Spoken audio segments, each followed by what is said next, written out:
Hi, today I decided I was going to get a start on the vegetable garden.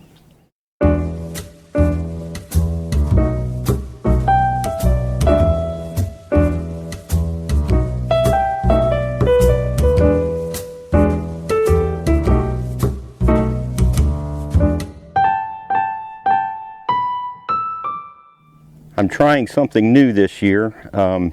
As you know, if you've watched my channel at all, I farm, and I've gotten dedicated to no-till farming and cover crops, and I've been thinking about how I could incorporate a no-till system into my vegetable garden. In the past, I have, and as a family, we have always done the conventional old rototiller and chew it to death and plant the seeds in rows and do all of that.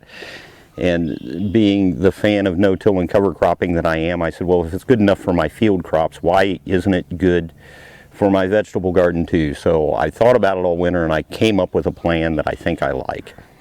These are the beds that I'm making. And the way I'm accomplishing that is by laying down some brown paper with some store-bought soil on top of it. Now I know maybe it seems a little odd that I would go buy soil, but the idea is that I'm taking this paper. This is something that I bought at the local Lowe's in the paint department, or in the contractor department. It's called contractor paper. It's just brown paper, about 4 or 5 thousandths of an inch thick. It's 28 inches wide, and there's 140 feet of it on one roll. The roll was about $10.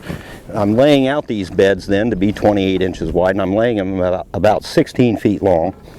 That means that this one roll of paper for 10 bucks will do about 9 of those beds, so it's a little bit over $1 a roll for the paper. And then I'm putting this topsoil on. This also came from the Lowe's Garden Center. It's the cheapest thing they had in the store. It's a 40-pound bag for $1.39.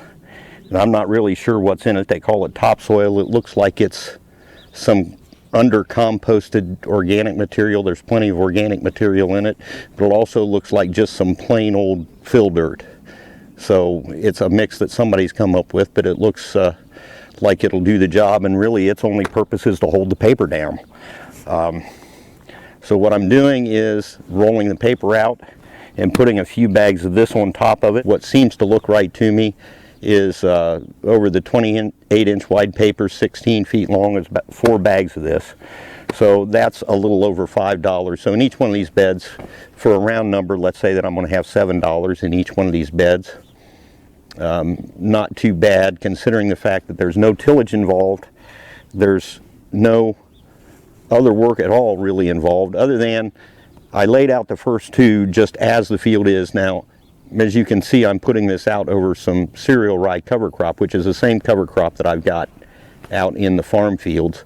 I planted it thinner here where my vegetable garden is going to be, just for the fact that I knew that I was going to have to work with it by handwork in the spring, and with a rototiller, a thick stand of cereal rye wasn't going to work very well with a rototiller. But since I've come up with this no-till method, that's become a non-issue. For the first 2 beds, I didn't do anything but roll out the paper and put it down. And in the process of doing that, the idea came to me that it might turn out a little smoother and work a little bit better if I mowed it off first. So I fired up one of the small lawn tractor that we have around here, which amazingly enough started, having not been run all winter. But it started right up. So I fired that up and shaved this thing down as far as the blade would cut it, and I think that's going to work a little bit better. So I'm going to fast forward through putting a couple of these together. I'm going to do 2 more today and call it a day. Oh, and incidentally, I'm spacing these in such a way that if I want to, I can straddle them with my gator and drive out over the top of them without actually running on the growing area. During harvest time or preparation time, or it may come in handy. The beds are so short though that I don't really see it being a big issue, but just while I was doing it, I did that because it might save me some time and labor on down the road. The concept I'm working from here is called sheet mulching, or the lasagna garden as some people call it, where you lay down a sheet of paper.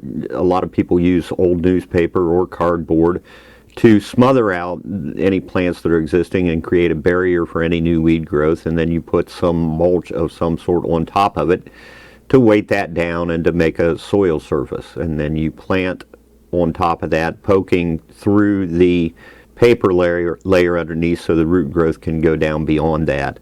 I've adapted it to this method because with my farming schedule and my other work to do, I don't have time to be collecting old newspaper and cardboard. I wanted something that I could just purchase locally and inexpensively and go get the job done and have it be uniform so that I could do it quickly. As I said, the idea is that the paper barrier smothers out the plants that are already there without doing any tillage. You get those killed and without any chemicals. And then I'm using this topsoil mix just to weight that down so that it doesn't blow away. Now you'll notice in the video that I ran 2 bags short of getting 4 bags per bed on these last 2 beds.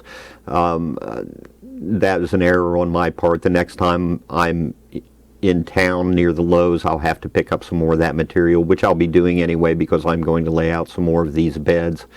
Obviously, I've compressed this video for brevity. My actual time to lay these 2 beds out, that as you've watched me do it, the actual time that it took was right about 15 minutes. And I wasn't going at breakneck speed. You know, 30 years ago I used to do things a lot faster, but I found that a nice even pace is a lot more pleasant. And so there you have it. That's how that goes. I'll report back on how this is working out. The looks of it to me are that it's going to work out just fine. Let these lay a couple of weeks and we'll start planting some garden into them. If you like what I'm doing here, don't forget to hit the subscribe button or the like button. And if you want to share the videos, that'd be great too. Hope you found it useful. Have a good evening.